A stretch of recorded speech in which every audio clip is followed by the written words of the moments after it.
नमस्कार। आज हम भारतीय राजनीति की एक ऐसी शख्सियत पर बात कर रहे हैं जिनके जिक्र के बिना शायद आधुनिक भारत का इतिहास अधूरा ही रह जाए। इंदिरा गांधी। बिल्कुल।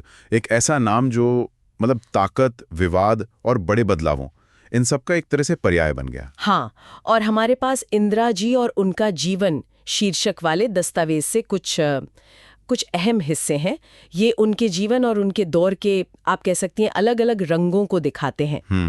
तो आज हमारी कोशिश रहेगी कि इन दस्तावेजों की रोशनी में इंदिरा गांधी के सफ़र की जो खास बातें हैं, उनके बड़े फैसले हैं और उनका असर, उसको ज़रा बारीकी से समझें। बिल्कुल, चलिए देखते हैं इनमें क्या है। हाँ, तो चलिए शुरू करते हैं। सबसे पहले उनके शुरुआती जीवन पर नज़र डालते हैं, क्योंकि कहते हैं ना, कहानी की नींव तो वहीं पड़ती है। हाँ, और ये दस्तावेज शुरू से ही साफ करते हैं कि उनका बचपन एक असाधारण माहौल में गुजरा।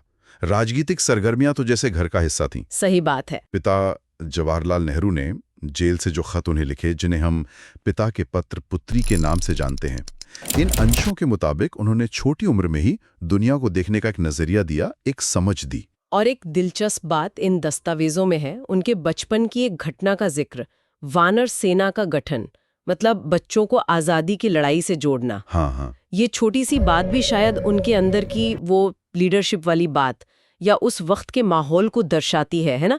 इसमें यह भी है कि बच्चे संदेश वगैरह इधर उधर पहुंचाते थे। सही कहा।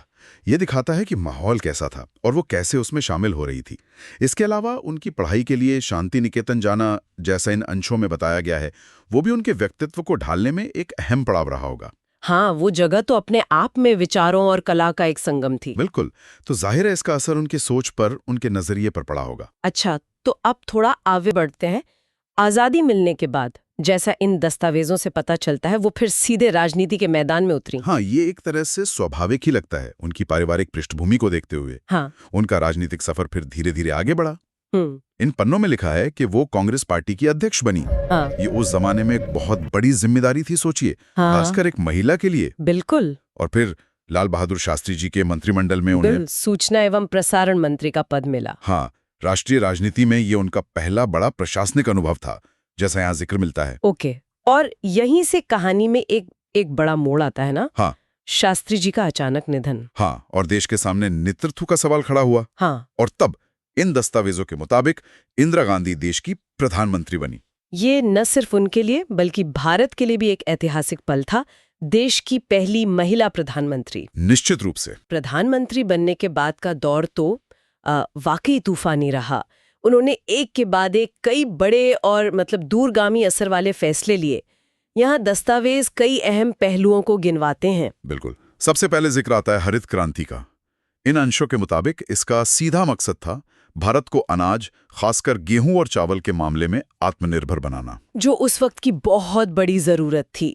भुखमरी का खतरा मंडराता रहता था। हाँ, और इसमें किसानों की हालत सुधारने पर जोर देने की बात भी कही गई है। अच्छा, फिर एक और बड़ा कदम जिसका जिक्र इन दस्तावेजों में प्रमुखता से है, बैंकों का राष्ट्रीयकरण। 1969 में 14 बड़े निजी बैंकों को सरकारी नियंत्रण में ले लिया गया। हाँ, और इन दस्तावेजों में इसका कारण ये बताया गया है कि भाई बैंकिंग सेवाओं को आम आदमी तक पहुंचाया जा सके और पैसे का इस्तेमाल देश के विकास और आर्थिक बराबरी के लिए हो। तो ये एक बड़ा आर्थिक फैसला था। हाँ, जिसने भारत के बैंकिंग सेक्टर का चेहरा ही बदल दिया।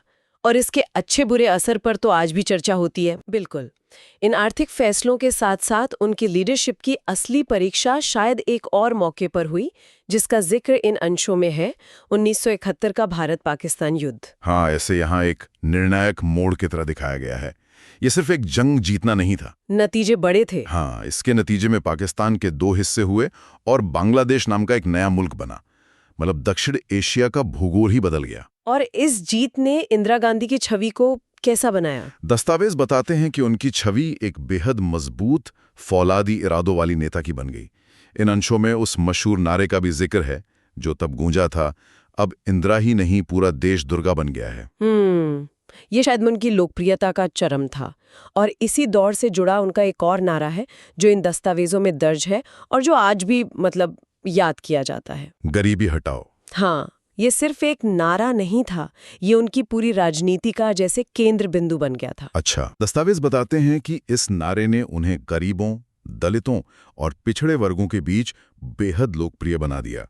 उनको लगा कि हाँ, कोई है जो हमारी बात कर रहा है। और इसी दशक में एक और अहम घटना हुई जिसका जिक्र इन दस्तावेजों में है।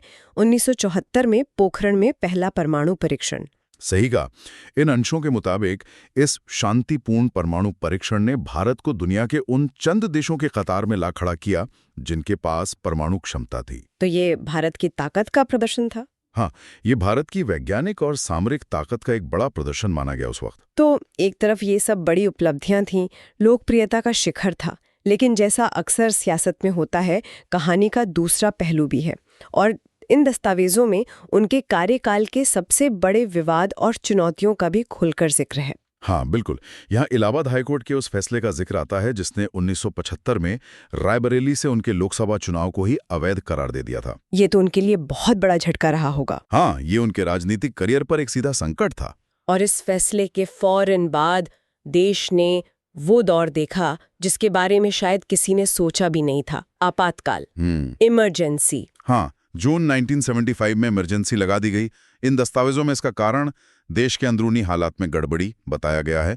यहाँ इंदिरा गांधी के नजरिए का भी जिक्र है कि भाई कभी कभी देश के भविष्य के लिए कड़े फैसले लेने पड़ते हैं। लेकिन साथ ही ये दस्तावेज ये भी साफ करते हैं कि इमरजेंसी के उस दौर को भारतीय लोकतंत्र का एक काला अध्याय माना जाता है। बिल्कुल। नागरिक अधिकार छीन लिए गए, प्रेस पर सेंसरशिप लगी और हजारों राजनीतिक विरोधियों को जेल में डाल दिया गया। तो ये एक ऐसा कदम था जिस पर आज भी तीखी बहस होती है। निश्चित रूप से इन दस्तावेजों से साफ है कि ये उनके कार्यकाल का सबसे विवादास्पद फैसला था जिसके निशान बहुत गहरे पड़े। इंदिरा गांधी खुद भी चुनाव हार गई। हाँ, जनता पार्टी की सरकार बनी। कई लोगों को लगा कि भाई अब इंदिरा गांधी का राजनीतिक युग खत्म हो गया। लेकिन राजनीति में वापसी की कहानियां हमेशा दिलचस्प होती हैं, है ना? बिल्कुल। दस्तावेज बताते हैं कि ये हार उनके लिए एक ठहराव जरूर थी, पर अंत नहीं था। सिर्फ 3 साल के अंदर 1980 के चुनावों में उन्होंने जबरदस्त वापसी की और फिर से देश की प्रधानमंत्री बनी। ये तो कमाल की वापसी थी। हाँ, ये उनकी जबरदस्त राजनीतिक इच्छा शक्ति और जनता से दोबारा जुड़ने की क्षमता का सबूत था, जैसा इन अंशों में दर्शाया गया है। लेकिन उनकी ये दूसरी पारी भी चुनौतियों से खाली नहीं थी। इन दस्तावेजों में उनके आखिरी सालों की सबसे बड़ी और शायद सबसे दुखद चुनौती का जिक्र है, पंजाब में बढ़ता अलगाववादी आंदोलन और हिंसा। अब वो एक बेहद पेचीदा और विस्फोटक मुद्दा बन चुका था। इसी पृष्ठभूमि में इन दस्तावेजों के मुताबिक 1984 में अमृतसर के स्वर्ण मंदिर परिसर में छिपे हथियारबंद अलगाववादियों को निकालने के लिए सेना ने एक ऑपरेशन किया, ऑपरेशन ब्लू स्टार। हाँ, जिसे ऑपरेशन ब्लू स्टार नाम दिया गया। ये दस्तावेज ये भी साफ करते हैं कि ये सैनिक कार्रवाई बेहद विवादास्पद रही। बहुत ज्यादा। इसने सिख समुदाय की भावनाओं को गहरा आघात पहुंचाया और इसके नतीजे बहुत दुखद और दूर तक जाने वाले साबित हुए। ये एक ऐसा फैसला था जिसने देश को हिलाकर रख दिया। बिल्कुल, और जिसके जख्म भरने में बहुत वक्त लगा। इसके परिणामों ने देश के सामाजिक ताने बाने को भी बहुत प्रभावित किया। और इसी ऑपरेशन ब्लू स्टार के कुछ ही महीने बाद 31 अक्टूबर 1984 को वो हुआ जिसने पूरे देश को स्तब्ध कर दिया। हाँ। इन दस्तावेजों के मुताबिक प्रधानमंत्री आवास पर ही उनके अपने 2 सिख सुरक्षा कर्मियों ने उनकी गोली मारकर हत्या कर दी। उनकी हत्या की खबर ने पूरे देश में शोक और गुस्से की लहर दौड़ा दी। दस्तावेज बताते हैं कि भारत ने अपनी पहली और एकमात्र महिला प्रधानमंत्री को खो दिया था, जिन्हें अक्सर आयरन लेडी कहा जाता था। तो इन सारे उतार चढ़ाव, उपलब्धियों और विवादों को देखते हुए ये दस्तावेज उनकी विरासत के बारे में क्या कहते हैं? मतलब उन्हें कैसे याद किया जाता है? इन अंशों को पढ़कर ऐसा लगता है कि उनकी विरासत बहुत जटिल है, मल्टी लेयर्ड है। एक तरफ उन्हें भारत की पहली और एकमात्र महिला प्रधानमंत्री के तौर पर याद किया जाता है। आयरन लेडी ऑफ इंडिया का खिताब जिसका जिक्र यहाँ है, वो उनकी दृढ़ इच्छा शक्ति और मुश्किल हालात में फैसले लेने की क्षमता को दिखाता है। हाँ, इन दस्तावेजों में उनकी छवि एक ऐसी नेता की उभरती है जिनमें गजब की राजनीतिक समझ थी, लड़ने की क्षमता थी और सत्ता पर पकड़ बनाए रखने की महारत थी। लेकिन साथ ही इमरजेंसी और ऑपरेशन ब्लू स्टार जैसे कदमों ने उनकी छवि पर गहरे सवाल भी खड़े किए। उन्हें दुनिया की सबसे ताकतवर और प्रभावशाली महिला नेताओं में गिना जाता है, जैसा कि इन दस्तावेजों में उल्लेख है। अच्छा। उन्होंने भारत पर, चाहे अच्छा कहें या बुरा, एक गहरा और स्थायी असर छोड़ा। उन्हें देश के सबसे बड़े नागरिक सम्मान भारत रत्न से भी नवाजा गया था। ये भी इन अंशों में दर्ज है। इसमें कोई शक नहीं कि उनका दौर भारतीय राजनीति का एक ऐसा मोड़ था जिसने देश की दिशा बदली। तो इंदिरा जी और उनका जीवन के इन हिस्सों से इंदिरा गांधी की जो तस्वीर उभरती है वो एक ऐसी शख्सियत की है जो बेहद मजबूत थीं, जिन्होंने बड़े और कई बार जोखिम भरे फैसले लिए, लेकिन जिनके दौर में लोकतंत्र पर गंभीर सवाल भी उठे। हाँ। और जिनके कई कदम आज तक बहस और विश्लेषण का मुद्दा बने हुए हैं। हाँ, उनके बड़े फैसले, चाहे वो हरित क्रांति हो, बैंकों का राष्ट्रीयकरण, 1971 का युद्ध जिसने उन्हें दुर्गा का दर्जा दिया, या फिर इमरजेंसी और ऑपरेशन ब्लू स्टार जैसे बेहद विवादास्पद कदम, ये सब दिखाते हैं कि वो सत्ता, संघर्ष और बदलाव का प्रतीक थी। लेकिन इन दस्तावेजों से ये भी साफ है कि उनके कार्यकाल के जो अंतर्विरोध थे वो भी उतने ही गहरे थे। एक आखिरी सवाल जो ये दस्तावेज शायद सोचने के लिए छोड़ जाते हैं। इंदिरा गांधी को आज भी अक्सर भारत की आयरन लेडी कहा जाता है, जैसा कि इन अंशों में भी आता है। जब हम ये सुनते हैं तो ये उपाधि उनके व्यक्तित्व के किस पहलू पर ज्यादा जोर देती है? उनकी हिम्मत और फैसले लेने की ताकत पर, या फिर सत्ता के उस अंदाज पर जिसने कई बार लोकतांत्रिक मूल्यों को भी दांव पर लगा दिया? ये एक दिलचस्प सवाल है। हाँ, इस पर सोचना दिलचस्प हो सकता है।